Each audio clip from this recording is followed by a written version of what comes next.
आज हम शुरू करने जा रहे हैं पार्ट 2 वर्ण, वर्णमाला तथा मात्रा। ठीक है, हम वर्ण पढ़ेंगे, कुछ वर्णमाला पढ़ेंगे और कुछ मात्राएं पढ़ेंगे। बच्चों, अमित की मम्मी उसे नाश्ता करा रही है। क्या आप भी रोज नाश्ता करते हैं? जब हम कुछ बोलते हैं तो हमारे मुंह से अलग अलग ध्वनियां निकलती हैं। इन ध्वनियों को देखो, जब हम कुछ बोल रहे हैं तो हमारे मुंह से अलग अलग ध्वनि निकलती हैं। उन्हीं ध्वनियों को हम क्या कहते हैं? उन्हीं ध्वनियों को हम वर्ण कहते हैं। जैसे चलो, चैन, आ, ले, उ।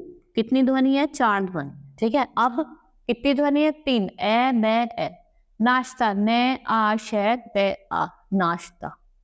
कर, कै, ए, रे, ए। कितनी ध्वनि? 4 ध्वनि। लो, ले प्लस उ। ये ध्वनियां भाषा की सबसे छोटी इकाई था। इकाई और छोटे टुकड़े नहीं किए जा सकते। सबसे छोटी ध्वनि को वर्ण या अक्षर कहते हैं। सबसे छोटी जो ध्वनि होती है उसे हम क्या कहते हैं? वर्ण या अक्षर कहते हैं। वर्णमाला, जब वर्णों से एक निश्चित क्रम में लिखा जाता है उसे वर्णमाला कहते हैं। वर्णों के क्रम में लिखे तथा व्यवस्थित समूह को वर्णमाला कहते हैं। वर्ण का जो क्रम होता है लिखने का या उसका कुछ व्यवस्थित समूह होता है उसे हम क्या कहते हैं? वर्णमाला कहते हैं। प्रत्येक भाषा की एक निश्चित वर्णमाला होती है। हिंदी वर्णमाला में 2 प्रकार होते हैं, स्वर और व्यंजन। देखो, जो आपकी हिंदी वर्णमाला होती है उसके 2 प्रकार होते हैं, एक होता है स्वर और व्यंजन। स्वर कितने होते हैं? 11, और व्यंजन कितने होते हैं? 33 होते हैं। ठीक है, स्वर क्या होता है? जिन वर्णों का उच्चारण करते समय किसी वर्ण की सहायता नहीं लेनी पड़ती उसे स्वर कहते हैं। हिंदी वर्णमाला में निम्नलिखित 11 स्वर होते हैं। ये क्या है? आपके 11 स्वर है।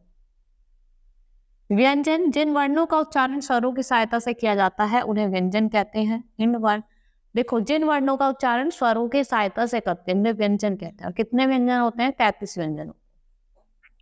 जैसे कै, ख, ग, ये सारे क्या है? आपके व्यंजन। क्या है? हल, पे, पल, दे, दवा, दे, धनुष, ये सारे क्या है? आपके व्यंजन।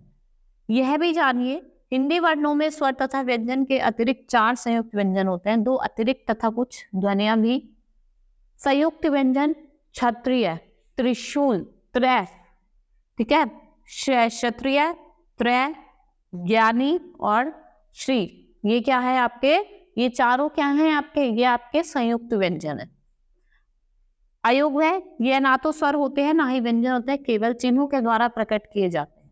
देखो, जो अयोगव्य होते हैं ना तो स्वर होते हैं और ये ना ही व्यंजन होते हैं, इनका बस हम चिन्हों में प्रयोग करते हैं। जैसे चंद्र बिंदु, देखिए वो कौन सा होता है आपका? अनुनासिक। अनुस्वर जब हम बिंदु लगाते हैं। अनुस्वर, अनुस्वर एक बिंदु के रूप में शब्द के ऊपर लगाया जाता है, जैसे हंस। ठीक है, जब हम बिंदु लगाते हैं। अनुनासिक, अनुनासिक को चंद्र बिंदु भी कहा जाता है। आधे चांद के ऊपर एक बिंदु के रूप में शब्द के ऊपर लगा, जैसे आंख, पंख। ठीक है, ये क्या है आपका? अनुनासिक। विसर्ग, विसर्ग के 2 बिंदु के द्वारा प्रदर्शित किया जाता है। इसका प्रयोग संस्कृत शब्दों के साथ किया जाता है, जैसे प्रांत है, पुन है। हिंदी वर्णमाला में 2 अतिरिक्त व्यंजन अण और ड्रय का प्रयोग किया जाता है, जैसे सड़क और पढ़। अरबी और फारसी भाषा से आए नए शब्दों के साथ नुक्ता चिन्ह का प्रयोग किया जाता है। आगवत ध्वनि भी कहते हैं, जय और फै। जैसे जय और फै के नीचे, ठीक है, ऐसे डॉट लगाई जाती है, छोटे से बिंदु लगाई जाती है, जैसे आपकी माफी, सजा। अंग्रेजी भाषा के नए शब्दों के विपरीत का प्रयोग किया जाता है, जैसे डॉक्टर, कॉलेज के ऊपर हम लगा देते हैं।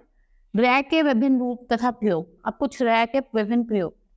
ठीक है, जब जब कोई व्यंजन के साथ मिलता है तो रय उसके नीचे पैरों में लगता है। देखो, जब कोई भी व्यंजन रय के साथ मिलता है तो उसके पैरों में हम रय लगा, जैसे प्रश्न।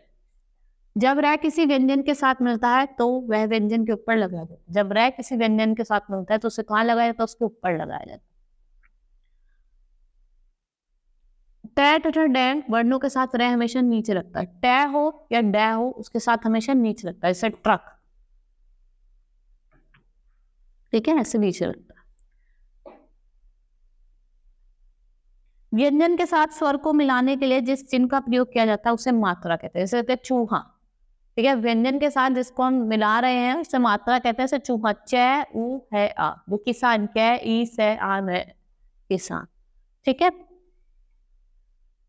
याद रखें सभी स्वरों की मात्राएं होती है परंतु ए का की कोई मात्रा नहीं होती है। ए सभी व्यंजनों से मिला होता है। व्यंजन का उच्चारण स्वर के बिना नहीं किया जा सकता। जैसे कै का उच्चारण तब तक नहीं होगा जब तक उसमें कोई स्वर नहीं होगा।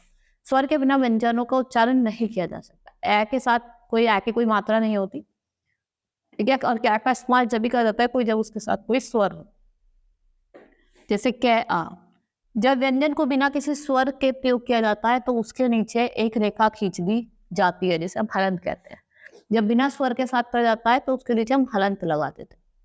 आइए अब कुछ स्वर तथा उसकी मात्राएं देखें। ये कुछ स्वर है, जैसे कमल, ठीक है, कै मैं ले, तो कै आधा मैले कमल। हार, किताब, कील, कुत्ता, सूरज, कृष्ण, सेब, मैना, कोयल, पौधा। ये सारे क्या हैं? कुछ स्वर और उनकी कुछ मात्राएं। वर्ण और मात्रा, जैसे मैं आपको बताया था अंकी बिंदु, फिर चंद्र बिंदु और दो, जैसे बंदर, माँ और नमन, ठीक है। रै के साथ ऊ तथा बड़े की मात्रा नीचे ना लगाकर रै के बीच में लगाई जाती है, जैसे रुपया, देखा ना, रै के साथ जो बड़े और ऊ की मात्रा है वो उसके साथ उससे मिलाकर लगाए, जैसे रुपया या अमरूद, ठीक है। जैसे इसमें लिखा ना अमरूद, तो यहाँ क्या करा, रै को ऊ के साथ लगाया, यहाँ पे भी रै के साथ क्या लगाया, ऊ के साथ लगाया, रुपया, ठीक है। आज के लिए सिर्फ इतना ही। आपको पाठ समझ में आया होगा। धन्यवाद।